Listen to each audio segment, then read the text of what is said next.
In this video, I test Milo's endurance. I test my own endurance. I test the Jeep's abilities and its endurance. And I test EcoFlow's new Glacier refrigerator / freezer and ice maker. But first, let me introduce you to the Glacier. It's EcoFlow's new refrigerator freezer with an ice maker. I've never before bothered with refrigerators, camping refrigerators, because you need to do wiring in your car, battery monitoring equipment, solar charger, all of that needs to be wired, and I need something that can be independent of my vehicle and something portable. So EcoFlow has sent me one of the first units to land in South Africa to put to the test. So let's put it to a real world test. While the specifications and marketing promises looked impressive, I wanted to put it to a real test in real world conditions. The kind of conditions that are a challenge to even my camera equipment. You might notice some jitters in the middle of this video. Don't worry, it's not your internet connection. It's just my camera struggling to cope with the heat and direct sun. So the whole idea with testing the EcoFlow Glacier like this is to test it in absolutely terrible conditions, so that I can be sure whether I can trust it or not.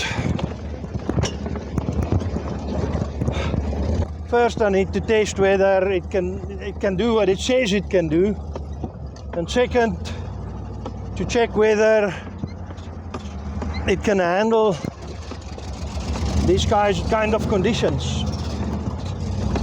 Keep in mind that my testing goes beyond the recommended usage. I'm pushing the Glacier to its limits, exposing it to direct sunlight in a desert in summer in the middle of the day. Alright, so as you can see on your screen, it's showing what the Glacier is doing, and what it is doing is it's operating and it's not plugged into anything. I don't have the Jeep currently wired up to run a refrigerator off its battery, so it's got its own battery and it's keeping the water cool. You can see the one compartment is set to minus 14 degrees. I think it's currently running at minus 12 or something like that, and the other compartment is running at, it was set to 1 degree and it's running I think at 2 degrees at the moment. Do we dare do this obstacle? We're going to climb down this obstacle that I've never done before. It's a bit risky, but I have to do it sometime or other.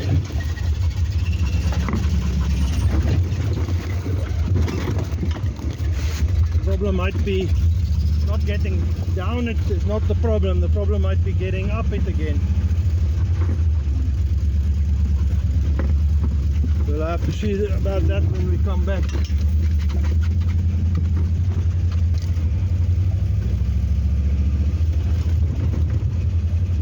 I'm gonna have to lie if I want to say that I'm not feeling a little bit of adrenaline.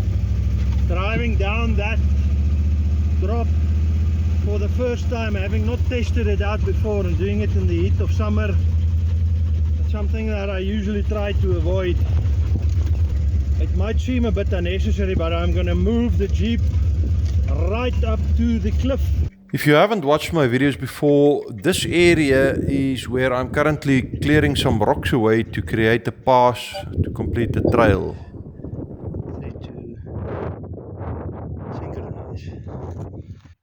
First off, looking at what the Glacier has done so far. We're in 1 hour, we started exactly 12 o'clock, we're in 1 hour 42 minutes and it has used now exactly 20% of its battery. We started with a full battery, so it's now at exactly 80% battery level. Set points, one compartment is at 1 degree, the other one is set to minus 14 degrees, and they're actually at those temperatures. You can see them there. Just to give you an idea, temperature in the shade right here is 40 degrees. It's currently running off its battery, 20% used, and I'm going to plug in the solar panel, because that's the advantage you have with this above most of the other fridges that I've seen, is that you can plug solar directly into it.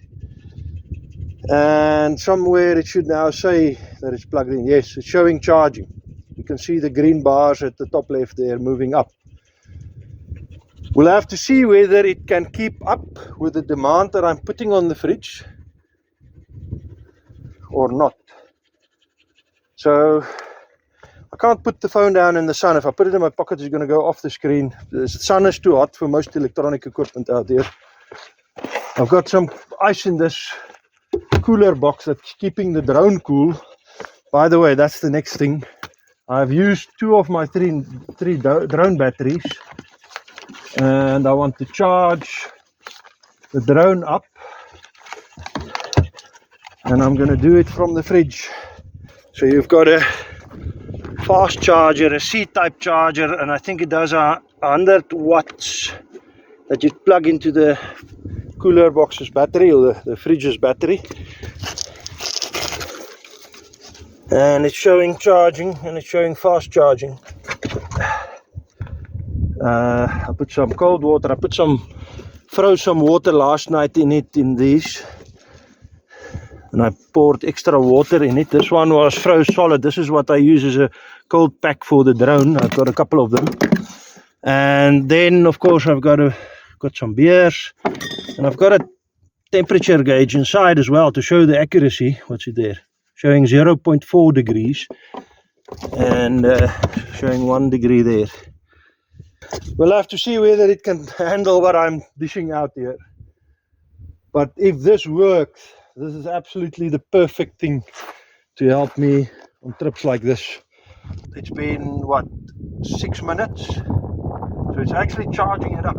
So that means, based on the numbers that we've seen so far, if you're going to do a 2 or 3 day trip, the battery's going to pull it through the night. And the next day you can put it on the solar panel and it's going to keep going. So it's going to keep on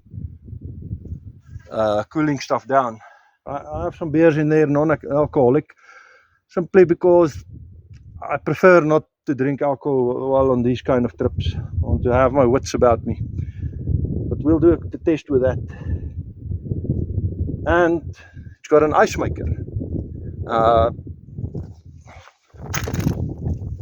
We'll also test that.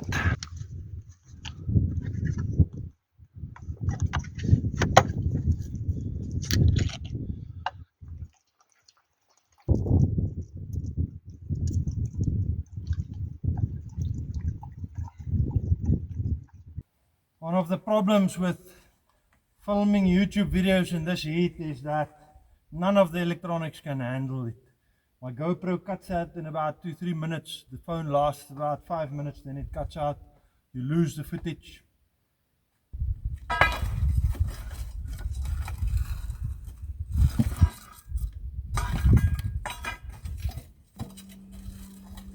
All of the work on this trail is done by hand, and over the last 7 years we've created almost 90 kilometers of trails in this way. I generally try to do it in winter when it's cooler and easier to work. The problem with winter is you have less daylight hours, and it's quite a long drive in and out to actually get here to work on the trails. The summer heat is not so good for working like this, but the long days give you a lot more time to get things done.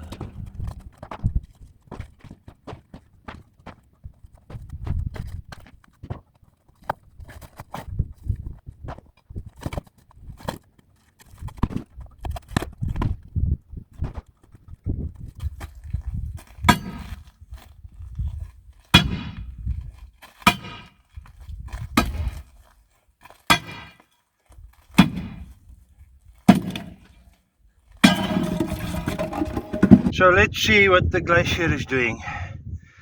It's telling me that the battery is at 99%. You can put it on the screen there, you can see it. It's 99%. It's still set at 1 degree in the one compartment, in the other one -14, but it's actually running at 5 degrees and -4 degrees. So I think it's struggling a bit directly in the sun. I think that's a bit of an unfair situation. I've just moved it. It's now 14:36. Took me about 5 minutes to move everything and figure out how I wanted it. So it took about 5 minutes from then, from that stage, to drop down to 1 degree in the one compartment and minus 14 in the other set. So I think it's time we test the ice making machine.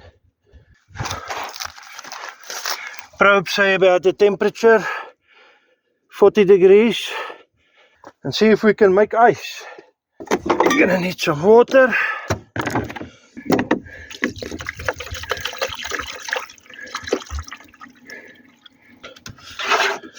Then we go and we press make ice.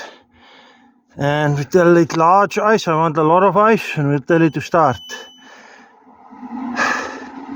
It's telling us it's going to take about 29 minutes. I think that's to make the first batch of ice. So let's give it some time to make the ice.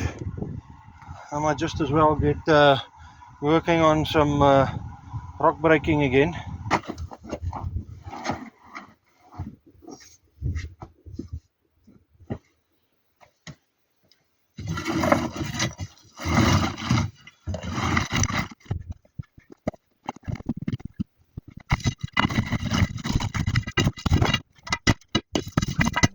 The first batch of ice always takes longer to make because the water in the ice compartment first have to cool down to about 0 degrees.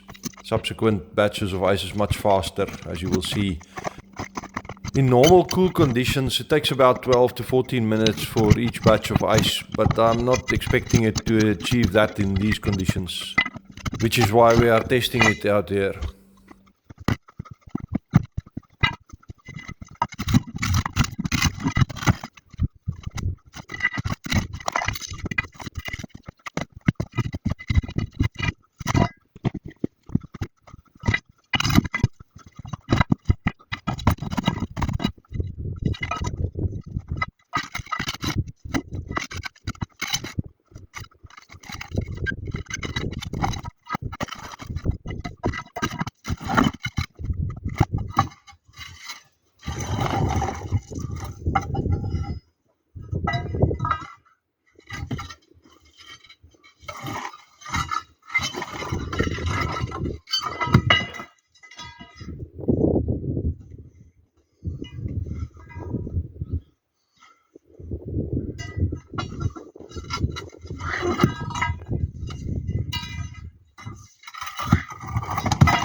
Let's see what the glacier has achieved in the time that I've spent on that rock. Right, so it says another 5 minutes. I'll get a bit of breeze and I'll have some water.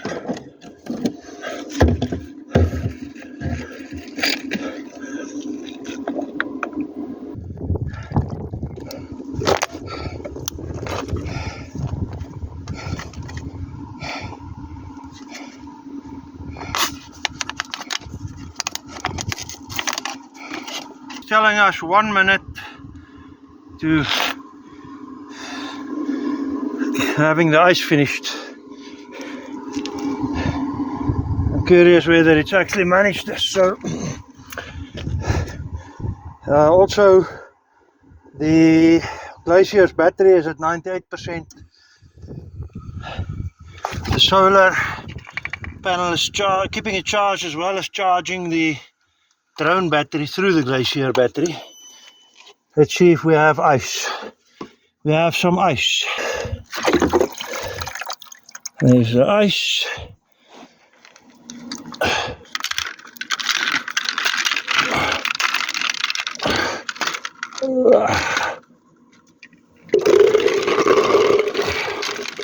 I'll give Milo some ice. Milo. But what I want to do is put it back and make another batch. So I'll just tell it to make some more ice. And you'll see there on the screen, it's starting up and now it's telling us 19 minutes. So the first cycle usually takes longer because it needs to cool the water down. Milo, kom.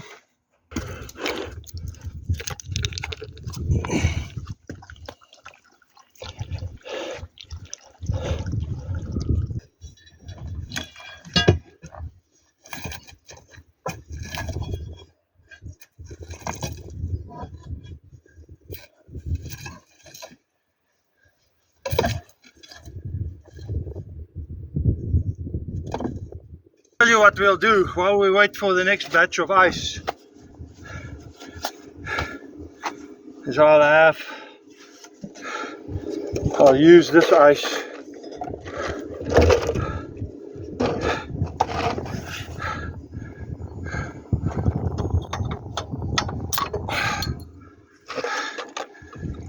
and I'll have a beer on ice. Now for the beer aficionados out there, I know you don't drink beer on ice, but if you haven't had beer on ice, you haven't been in this kind of situation. It's absolutely perfect for the situation.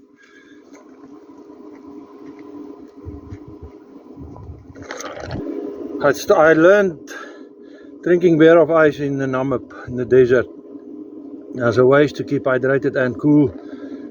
And it's not usually that was not a heavy beer, that was light beer, and this is non-alcoholic beer.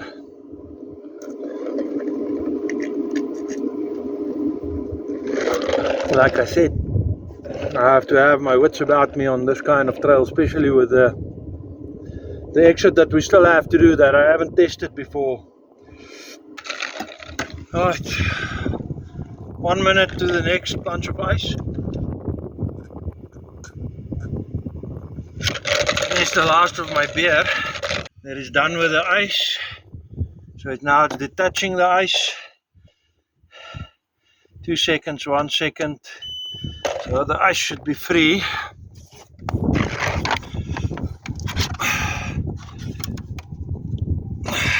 It's not completely detached. So there it's detached. Okay.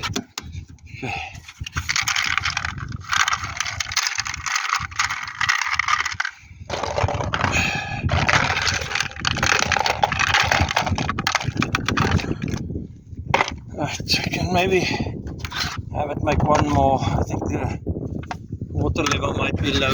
Let's see. Make ice start.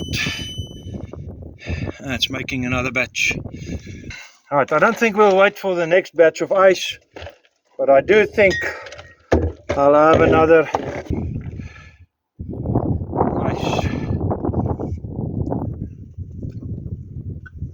The beer itself is ice cold anyways.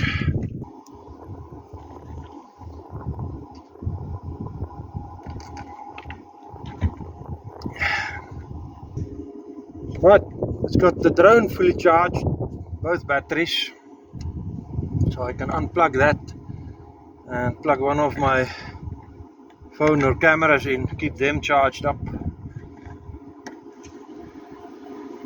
In case anybody was wondering whether I'm really in a remote area, let's give you a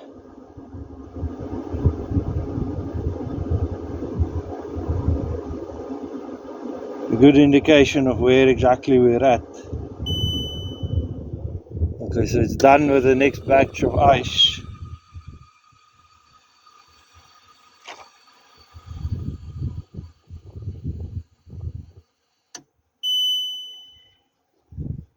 So as you can see there, it's beeping at me because the next batch of ice is finished. I just told it to detach the ice, so it just releases the ice, otherwise it keeps it cold.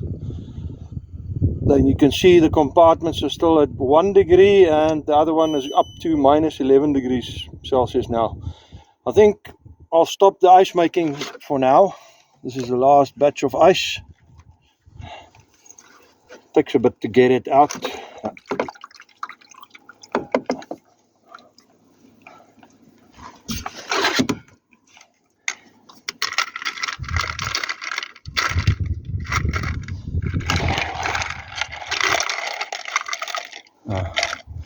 Wasted a bunch of ice there. Doesn't really matter. One of the things that someone asked me, one of my friends asked me when I told them I'm testing this thing, was so would you have to slow down your rate of drinking so the machine can keep up? And I don't think so. Based on what I've seen in these conditions, you might keep up with it for the first drink or 2 or 3. You might take it as a challenge and make 3, but thereafter it's going to be waiting for you with ice.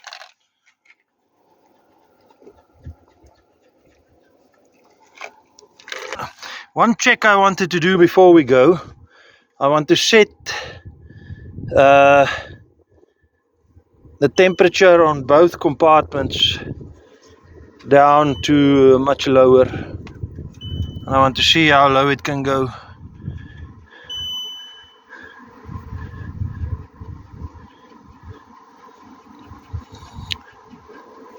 I'll start packing up the solar panel and the rest of the stuff.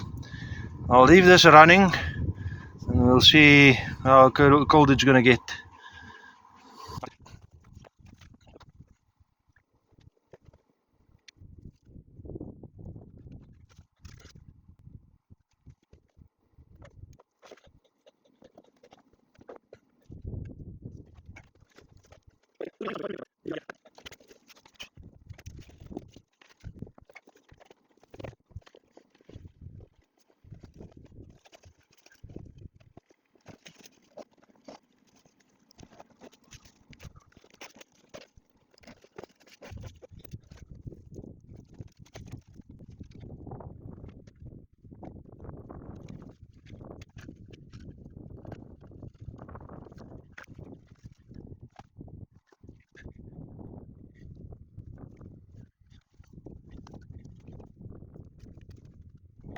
It didn't take it at all very long to get down to what, -20 and -10 in the other compartment.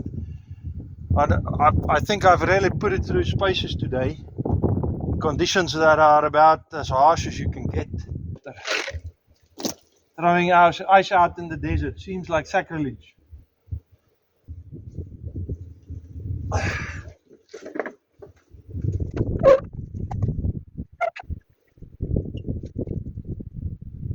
So we've done quite a bit of work on the trail, moved a lot of rocks, and we've done a lot of testing on the glacier. Now the problem or the challenge ahead is getting out of the trail on an obstacle that I've never tested before.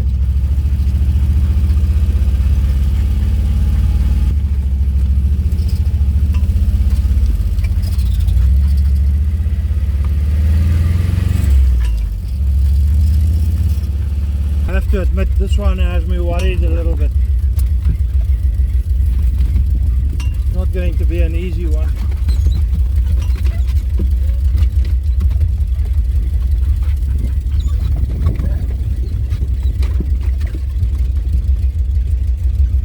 What are the other options? This is basically the only option.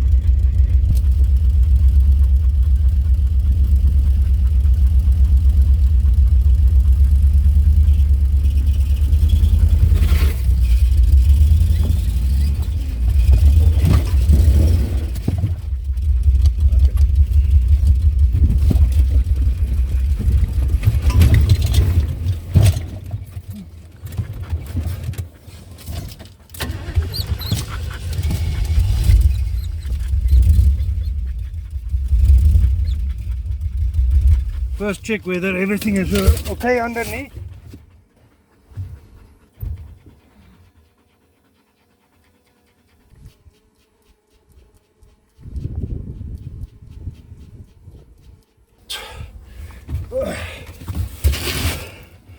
I've broken off a bolt. I'm not sure exactly what it is. It's not on the suspension, it's not on the steering, it's not on the gearbox mount or the engine mounts.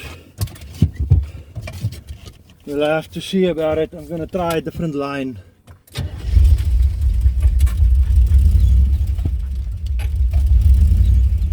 don't have reverse and I don't have drive, so it's on the gearbox.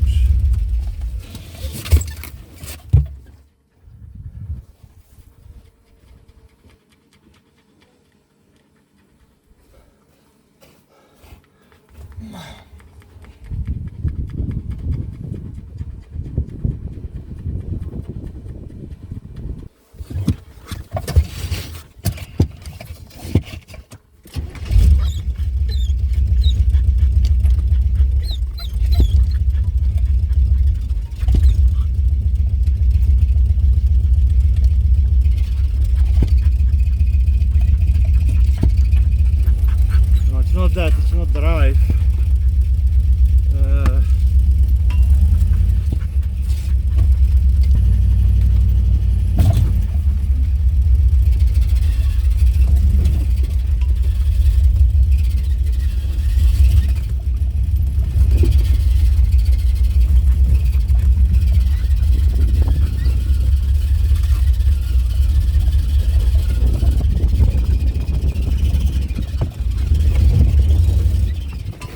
Right, that was quite something.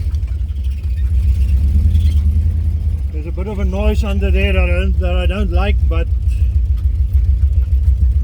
temperature is okay. I don't see any oil or fluids leaking at the bottom. We're going to make our way out. The further out we get before I detect more trouble, the less work we have to do with the recovery.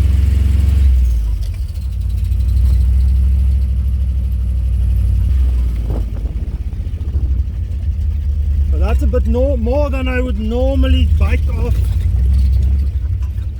on a trip like this. So today I tested the EcoFlow Glacier to its limits, and it quite frankly performed much better than I thought it would. I will be making another video, this time testing the glacier in what I would consider to be more normal conditions. And in that video I will show a bit more details about the features that the glacier has.